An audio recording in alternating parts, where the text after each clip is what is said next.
ஓம் ஸ்ரீ ஸ்ரீம். வணக்கங்க. அனைவரையும் மறுபடியும் சேனலில் சந்திப்பதில் மிக்க மகிழ்ச்சி அடைகிறேன். இந்த பதிவில் நாம் பார்க்க இருக்க போகிறது மகாலயபக்ஷ நாட்கள் 2025. அந்த நாட்கள் பார்த்தீங்கன்னா இந்த வருடம் ரொம்ப அரிதிலும் அரிதான மகாலயபக்ஷ நாட்கள் நமக்கு கிடச்சிருக்கிறது. எப்படின்னு பார்த்தீங்கன்னா 8ஆம் தேதி தொடங்கி 21ஆம் தேதி வரைக்கும் உங்களுக்கு செப்டம்பர் மாதம் இந்த இது நடக்கிறது. உங்களுக்கு இப்போ நீங்கள் பார்க்குறது அந்த கயா மகரிஷியோடைய பாதங்கள், அந்த ருத்ர பாதங்கள்னு சொல்லி திருவெண்காட்டில் இருக்குது. இந்த மாதிரி இப்போ பித்ருமுக்தி ஸ்தலங்கள் நிறைஞ்ச இடத்துல நாம் இந்த மாதிரி பூஜைகளை நம்ம வருஷம் பூரா நம்ம பண்ணலைனாலும் இந்த 15 திதிகளில் நாம் பண்ணணும். ஏன்னா நமக்கு சில பேர் இப்போ நம்ம ஒரு 3 ஜென்ரேஷனுக்கு தான், தலைமுறைக்கு தான் நம்ம அப்பா தாத்தா அவங்களுடைய நாட்கள் மட்டும்தான் நமக்கு தெரியும். ஏனைய 64 தலைமுறைக்கு நம்மளுடைய கடமை. அவங்களெலாம் நிறைய வஸ்திரதானமும் நிறைய சாப்பாடெல்லாம் தானம் கொடுத்ததுடைய புண்ணிய பலனில் தான் இன்றைக்கி நாம் சுகபோகமாக நல்லா சாப்பிட்டுக்கிட்டு இருக்கோம். அதனால் நாம் அதெல்லாம் தெரியலனாக்கா அது எல்லா திதியும் வரும். உங்களுக்கு பிரதமை, த்விதியை, திருதியைன்னு நமக்கு அமாவாசை பௌர்ணமி வரைக்கும் வரும். இந்த வருடம் ஏன் இவ்வளவு சிறப்பு இதுக்கு அப்படின்னு பார்த்தீங்கன்னா, உங்களுக்கு ஏற்கனவே பழைய பதிவில் நான் கொடுத்துருக்கிறேன். உங்களுக்கு 7, 8 பௌர்ணமிக்கு அடுத்த நாள் பிரதமையில் இருந்து தான் நமக்கு மாலையபட்சம் ஆரம்பம். அன்னைக்கு உங்களுக்கு கிரகணம், அது கிரகணம் இந்தியாவில் தெரியும்னு சொல்லியிருக்கு. அந்த கிரகணம் நாம் அனுஷ்டிக்கக்கூடிய ஒரு சந்திர கிரகணமாக இருக்குது. அப்போது கிரகணத்தில் செய்யக்கூடிய சில விஷயங்கள் ஒன்று பல மடங்கு ஆகும். அது 100 கோடியான்னு ஆண்டவன் தான் நிர்ணயம் பண்ணுறார். அதே மாதிரி ஆரம்பிக்கும் போது கிரகணம் சந்திர கிரகணத்தில் ஆரம்பித்து முடிகிற மகாலய அமாவாசை அன்று என்ன விசேஷம்னா அன்னைக்கு சூரிய கிரகணம். ஆனால் நமக்கு இந்தியாவில் தெரியாது அது. ஆனாலும் உலகிற்கு இருக்கிறது இந்த பூமிக்கு ஒரு சூரியன் ஒரு சந்திரன். அதனால் நாம் அதை அனுஷ்டித்துக்கலாம். அதனுடைய என்ன சொல்கிறது, நம்ம அதுக்கு உண்டான பரிகாரம் வேணால் நம்ம செய்யாமல் இருக்கலாம். ஆனால் அன்றைக்கி கிரகணன்ற ஒரு விஷயத்தை நாம் ஏற்றுக்கலாம். அந்த கிரகண நேரத்தில் நாம் செய்கின்ற தான தர்மங்கள், தர்ப்பணாதிகளுக்கெல்லாம் நிறைய பலன்கள் உண்டு. அந்த வகையில் பார்த்தீங்கன்னா சூரிய கிரகணத்துக்கு நிறைய பலன், சந்திர கிரகணம் ஒரு பலன் இருக்குது, சூரிய கிரகணத்துக்கு அதீத பலன்கள் உண்டு. சரி, அப்போ இந்த பட்சம் அப்படின்னு சொல்கிறது 15 நாட்கள். இந்த தேய்பிறை பிரதமையிலிருந்து உங்களுக்கு அமாவாசை, மகாலய அமாவாசை வரைக்கும் வருகிற அந்த பட்ச நாட்கள், அந்த 15 நாட்களுமே ஒரு கிரகணத்தில் ஆரம்பித்து அடுத்த கிரகணத்தில் முடியுது. இதுதான் அதனோட சிறப்பு. சரிம்மா, நாம் என்னெல்லாம் செய்யலாம் இந்த மாலையபட்ச நாளில் அப்படின்னு பார்த்தீங்கன்னா, சில வஸ்துக்கள் கட்டாயம் எல்லாரும் சைவமாக இருக்க வேண்டும். அப்போ பெரியவங்களுக்கு அது பிரீத்தியை கொடுக்கும். அது உங்கள் அப்பா அம்மாவோ இல்லை தாத்தா பாட்டியோ மாமியார் மாமனாரோ இல்லை கொள்ளு தாத்தா எள்ளு தாத்தா எப்படி வேண்டாலும் இருக்கலாம்.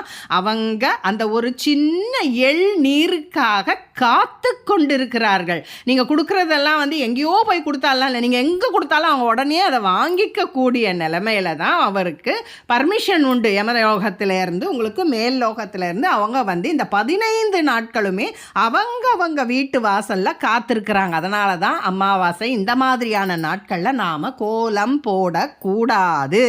அந்த விஷயம் முடிஞ்சதுக்கப்புறம் வேணால் நீங்கள் கோலம் போட்டுக்கலாம், ஆனால் அந்த சமயத்துக்கு போட மாட்டாங்க. அதே மாதிரி இந்த அமாவாசை முடிஞ்ச உடனே 15 நாள் நவராத்திரி. அப்போ பார்த்தீங்கன்னா இந்த புரட்டாசி மாதம் பூரா நமக்கு ஒரு கொண்டாட்டமாக இருக்கும். சில நேரங்களில் இந்த மகாலயபட்ச நாட்கள் உங்களுக்கு ஆவணி புரட்டாசின்னு கலந்து வரும், இல்லை புரட்டாசி ஐப்பசின்னு நவராத்திரியும் மாறி வர்றதுக்கும் வாய்ப்பு உண்டு. சரி, இது எந்த இடத்துல பண்ணால் ரொம்ப விசேஷம் அப்படின்னு பார்த்தீங்கன்னா 3 கடல்கள் சங்கமிக்கிற இடம், மகாமக தீர்த்த குளம், இந்த மாதிரி நீர்நிலைகள், 3 ஆறுகள் சங்கமிக்கிற இடம், இந்த மாதிரியான ஒரு இடங்களில் நாம் இதை போய் செய்வதனால அது 1 பலம் மடங்காக விரியும். அதையும் தாண்டி நம்முடைய சித்தர்கள் குருமார்கள் இதற்குன்னு பிரத்யேகமாக ஒரு இடத்தை கொடுப்பாங்க. ஏன்னா இப்போ ஒரு சில மீட்டிங் எல்லாம் நடக்குதுங்க, எல்லா இடத்துலையும் எல்லா மீட்டிங்கும் நடக்கும். ஆனால் உங்களுக்கு அது டெல்லியில் நடக்குதுன்னா அது ஒரு தலைநகரில் நடக்கிற மாதிரி. அதனுடைய பவர்ஸ் வேறு. அது மாதிரி இப்போ ஒரு சென்னையில் நடக்குதுன்னா அந்த மாதிரி ஒரு உதாரணத்துக்காக அப்படி சொல்கிறேன். அந்த மாதிரி இந்த வருடத்தில் வருகிற இந்த மகாலயபக்ஷ தினங்களை கொண்டாடுவதற்கு நமக்கு லால்குடி திருச்சி பக்கத்தில் இருக்கிறவங்களுக்கு குங்கும சௌந்தர்ய நாயகி அந்த இடத்துல உங்களுக்கு பல்குனி ஆறு இருக்குது, கியாசுர மகரிஷி இருக்குது. அந்த க்ஷேத்திரத்தில் கொடுக்கறது ரொம்ப சிறப்பு. இந்த 15 நாட்களும் மகாலயபக்ஷ பூஜைகள் அடியேன் குருநாதரும் எங்கள் நிறைய சீடர்களும் நிறைய ஆன்மீக பெரியவர்களும் நிறைய பேருமா ஒன்று கூடி அந்த இடத்துல வந்து நிச்சயமாக நமக்கு அருள் தரத்துக்கு காத்திருக்கிறாங்க. அந்த இடத்துல நாம் போய் இந்த பூஜைகளை சில அந்த தான தர்மங்கள் அதெல்லாம் நாம் செய்கிறதும் கலந்துக்கிறதும் அதீத பலன்களை தரும். சரி, எங்களால் அங்கே போக முடியல, ஏதோ காரணம்ப்பா, வயது காரணமாக இருக்கலாம், வசதி காரணமாக இருக்கலாம், என்ன வேணா இருக்கலாம். ஆனால் நம்மளுடைய முயற்சி அப்படிங்கிறது இதெல்லாம் வாழ்க்கையில் நமக்கு ஒரு தடவை தான் வரும். இதுக்கப்புறம் இந்த மாதிரி ஒரு கிரகணத்தில் ஆரம்பித்து ஒரு கிரகணத்தில் முடிகிற விஷயம் எத்தனை வருஷம் கழிச்சு வரும்ன்றது நம்மளால் சொல்ல முடியாது. அதனால் இந்த மாதிரி சில குறிப்பிட்ட விஷயங்களெல்லாம் நாம் பயன்படுத்திக்கணும். இந்த மாதிரி ருத்ரபாதங்கள் இருக்கிற இடம் அண்ணாமலையில் ஒன்று செஞ்சால் 1000 கோடி, அதுக்கெல்லாம் கணக்கே சொல்ல முடியாது. ஒன்று பல மடங்காக விரியும்னு சித்தர்கள் சொல்லியிருக்காங்க. அது எத்தனை மடங்குன்னு சொல்லலை. இதெல்லாம் அடியேன் குருநாதர் சொல்லி கொடுத்த விஷயம். அடியேனுக்கு எதுவுமே தெரியாது, 0க்கும் கீழன்னு வச்சுக்கோங்க. அவங்க சொல்லி கொடுக்காம அவங்க செதுக்காம நம்ம இப்படி ஒரு பிறவி நமக்கு கிடைக்காது. இந்த பிறவியில் இப்படி ஒரு குருநாதரை அடைந்ததற்கு நம்ம பெரியவங்க சன்னிய புண்ணியம் தான் நமக்கு இப்படி கிடைச்சிருக்கு. அவங்க புண்ணியம் பண்ணி இவங்களை கடை தேத்துங்க, எங்களுக்கு இதெல்லாம் சொல்லி கொடுங்கன்னு அவங்க கேட்டதுனால தான் நமக்கு குருநாதரும் கிடைச்சிருக்கிறார். அதனால் சில காய்கறிகளை நாம் அவாய்ட் பண்ணும். கட்டாயம் டெய்லி ஒரு வாழைக்காய், ஒரு எள் தண்ணி விட்டு ஒரு பச்சரிசி எடுத்துன்னு போய் நம்மளால் முடிஞ்ச ஹிரண்யதானம்னு சொல்லுவாங்க.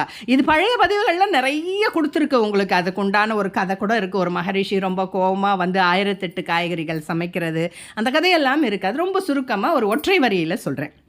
ஸ்வாமித்ர மகரிஷி, அருந்ததி, அந்த மாதிரி ரொம்ப அவங்களுக்கு வந்து கோபமான மகரிஷி அவங்க வந்து இருக்கிறாங்க. அங்கே வந்து சாப்பிட்றதுக்கு வர்றாங்க. அப்போ வந்து அவர் கேட்குறாரு, அவருடைய இது எப்படின்னாக்கா, எனக்கு 1008 காய் போட்டால் நான் சாப்பிடுவேன்னு சொல்லிவிட்டு அவர் போய் குளிச்சுட்டு வர்றதுக்குள்ளே 1008 காய் சமைச்சிட்டேன்றாங்க.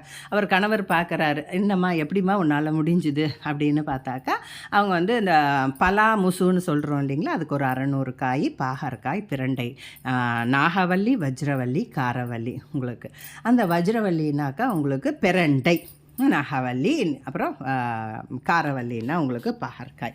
இது 3மே உங்களுக்கு வந்து 1000 காய்க்கு சமமாகிடுது. தாண்டி ஒரு 8 காய்கறிகளை சமைச்சு அந்த அம்மா சாப்பாடு போட்டது தான் 1008 காய்கறிகள். இந்த 1008 காய்கறியிலையும் நாம் அந்த மாலையபட்சம் முழுவதும் நம்ம சமைச்சு கொடுக்கறது ரொம்ப சிறப்பான பலன்களை தரும். அப்படி இல்லைன்னாலும் கட்டாயமாக நாட்டு காய்கறிகளை சேர்க்கணும். சக்கரவள்ளி கிழங்கு சேர்க்கறது ரொம்ப சிறப்பு. முளைக்கீரை சேர்க்கணும், அகத்திக்கீரை சேர்க்கணும்.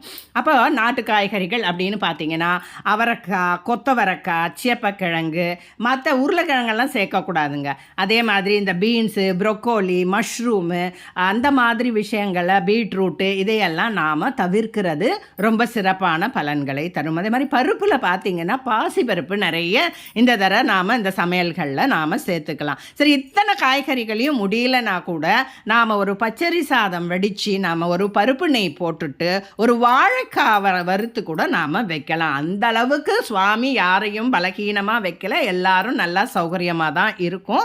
வருடத்தில் வருகிற மாலையபட்சத்தை ரொம்ப அற்புதமாக கொண்டாடலாம். இந்த 15 நாட்களுமே நமக்கு வாய்ப்பு கிடைச்சதுன்னா கட்டாயம் எல்லாம் திருச்சி பக்கத்தில் இருக்கிற அந்த கோயிலில் போய் நாம் எப்பயுமே தனித்தனியாக செய்யணுன்னா அதுக்கு செலவுகள் ஜாஸ்தி ஆகுங்க. ஒரு சத்சங்கமாக ஒரு 50 பேர் 100 பேர் அதை மாதிரி சேர்ந்து செய்யும்போது ஆளுக்கு ஒரு 50-100ன்னு கொடுக்கும்போது நமக்கு அதனுடைய வலியோ வேதனையோ தெரியாது, நமக்கு ரொம்ப சந்தோஷமாக இருக்கும். அப்போ நமக்கு இல்லை எங்களால் பணம் கொடுக்க முடியலன்னா அங்கே போய் நாம் சரீர சேவைகளை கூட செய்யலாம். அங்கே வர்றவங்களுக்கெல்லாம் இலவசமாக தர்ப்பணம் செஞ்சு கொடுக்குறாங்க. அங்கே ஒரு முறை நீங்கள் அந்த மாதிரி போய் பாருங்கள். உங்களுக்கு அதனுடைய விலாசம் எல்லாம் உங்களுக்கு கீழே நாங்கள் டிஸ்கிரிப்ஷன் பாக்ஸில் கொடுத்துட்றேன். உங்களுக்கு எங்கே போகணும், திருச்சி பக்கத்தில், லால்குடி பக்கத்தில், அது எத்தனை நாள் முடியுமோ அந்த 15 நாளுமே நீங்கள் போய் பண்ணிங்கன்னாக்கா அவ்வளோ சிறப்பு. காரணம் என்னென்னா கிரகணத்தில் ஆரம்பித்து கிரகணத்தில் முடியுது, அதுதாங்க விசேஷம். அதே மாதிரி அந்த நாளில் நாம் செய்கிற தான தர்மங்கள், உங்களால் சாப்பாடு முடிஞ்சால் பண்ணுங்க, அப்படி இல்லைன்னா எறும்புக்கு கூட ஒரு ரவ சக்கரை போடுங்க, ஒரு காகத்துக்கு ஒரு உணவு கொடுங்க, ஒரு பசுவுக்கு ஒரு புல் கொடுக்கலாம், நீங்கள் நாய்க்கு ஒரு பிஸ்கெட் போடலாம். அன்னதானம்னாக்கா எந்த ஜீவன் வயிறு நிறைஞ்சாலும் அது அன்னதானம் தான். அதனால் நீங்கள் எல்லாருமே ஒரு 10 பேர் சேர்ந்து செய்கிறது நமக்கும் அது ஒரு சுலபமான விஷயமாக தெரியும். அந்த மாதிரி எந்தெந்த காயெல்லாம் தவிர்க்கணுமோ அதை தவிர்த்துடுங்க, எந்தெந்த காய்கறிகளை சேர்க்கணுமோ அந்த மாதிரி சேர்த்துக்கங்க. இந்த மகாலய பக்ஷத்தப்ப உங்களுடைய பித்ருக்களுடைய பேரெல்லாம் தெரியலனா கூட இத்தனை தலைமுறைக்கும் நீங்கள் செய்கிற பூஜைகள் தான தர்ப்பணங்கள் எல்லாம் எல்லாருக்கும் கட்டாயம் போய் சேரும். முடிகிறவங்க அந்த மாதிரி இடங்கள்லையோ நீர்நிலைகள்லையோ மகா குளத்துலையோ இல்லை கடற்கரையிலையோ நீங்கள் போய் செய்யுங்க. அப்படி முடியாதவங்க நம்ம வீட்டுக்கு பக்கத்தில் இருக்கிற கோயில் குளக்கரையில் செய்யுங்க. அதுவும் முடியாதவங்க வீட்டில் கூட நீங்கள் செஞ்சுக்கோங்க, ஆனால் கட்டாயம் செய்யுங்க. இந்த வகையில் இந்த மகாலயபட்ச பூஜைகளையெல்லாம் நீங்கள் ரொம்ப அற்புதமாக நிறைவேற்றலாம். அக்னி தீர்த்தம் அப்படின்னு பெயருடைய நிறைய இடங்கள் இருக்குது. இப்போ நீங்கள் பார்த்துக்கிட்டு இருக்கிறது எல்லாமே திருவெண்காட்டில் உள்ள சூரிய தீர்த்தம், அக்னி தீர்த்தம், அந்த கோயில்களுடைய ஃபோட்டோஸ் எல்லாம் தான் நீங்கள் பார்த்துருக்கீங்க. அதே மாதிரி அகோராத்திர தீர்த்தம்னு சொல்லப்படுகிற நீங்கள் உப்பிலியப்பன் கோயிலையும் பண்ணலாம், ராமேஸ்வரத்தில் உள்ள அக்னி தீர்த்தத்தில் பண்ணலாம். அதே மாதிரி கும்பகோணத்தில் இருக்கிறவங்க மகாமாங்க குளத்தில் இருக்கிற தீர்த்தக்கரையிலையும் நீங்கள் இதை செய்யலாம். இதை எல்லாருக்கும் முத்தாய்ப்பாக நீங்கள் திருச்சி லால்குடி பக்கத்தில் இருக்கிற அந்த குங்கும சௌந்தர்ய நாயகி கோயிலில் போய் செய்யலாம். நன்றி, வணக்கம். இந்த பதிவுகளில் உங்களுக்கு பிடித்திருந்தால் கட்டாயம் லைக் செய்யவும், ஷேர் செய்யவும், சப்ஸ்கிரைப் செய்யவும் மறந்து விடாதீர்கள். நல்ல விஷயங்களை 4 பேருக்கு எடுத்து சொல்லுங்கள். நம்மளால் செய்ய முடியாட்டி கூட மற்றவங்க செய்தாலும் அதனுடைய புண்ணிய பலன்களில் நமக்கு ராயல்ட்டி என்கிற ஒரு பகுதியும் நமக்கு சேரும். அதனால் இந்த மகாலய பக்ஷத்தை கட்டாயம் எல்லாரும் உபயோகப்படுத்தி கொள்ள வேண்டும் என்று விரும்பி கேட்டுக்கொள்கிறேன். குருவின் திருவடி சரணம். எதுவும் என்னுடையதல்ல, அனைத்தும் உன்னுடையதே. அருளாலா அருணாச்சலா. குருவே சரணம்.